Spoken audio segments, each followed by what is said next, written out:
So I was reading a little pamphlet called Meditation and Prayer by an American mystic teacher named Joel Goldsmith, who lived from 1892 to 1964. He was born a Jew, was a Christian Scientist for a while, and ended up giving a series of teachings known as the Infinite Way, and specifically said he did not want a big organization or church or anything to form after him, and he's one of my go-to teachers.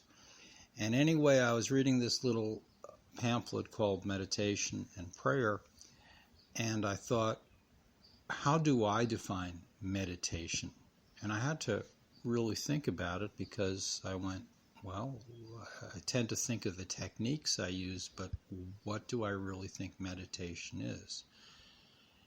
And what I came up with is, I believe that meditation is allowing the conscious mind to quiet and becoming aware of other parts of ourselves.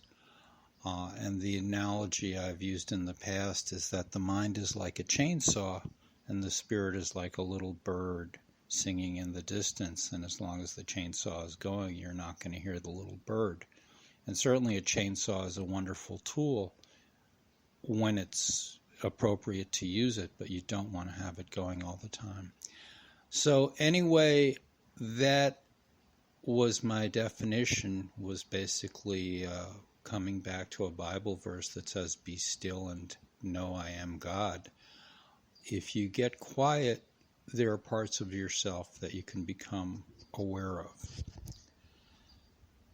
So the other thing I want to talk about briefly is that in a lot of spiritual traditions, the idea is you kind of reject the human life, reject human pleasures, and give all your attention to attaining spiritual awareness, sometimes called enlightenment.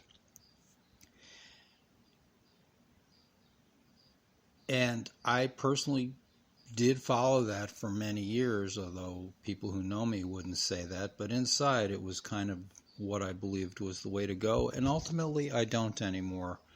I believe that we're here in this human life to enjoy our human life, to have relationships, to have a glass of wine. But the problem, or the thing is, just as the example that's very often given is that of when you plant a little tree, you have to put a fence around it to protect it. When you're starting on the spiritual path, the world it's very easy to get sucked into the world, get sucked into all the pleasures of the world, sex, food, drugs, alcohol. It's very easy.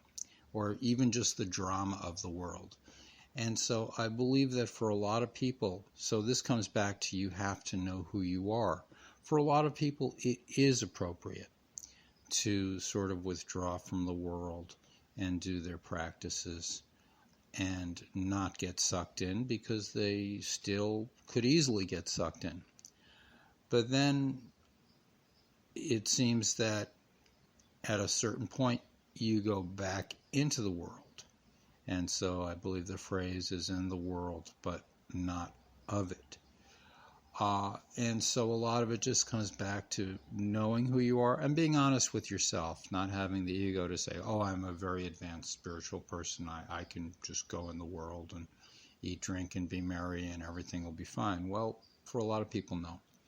But there's a reason we took a human life in a human incarnation.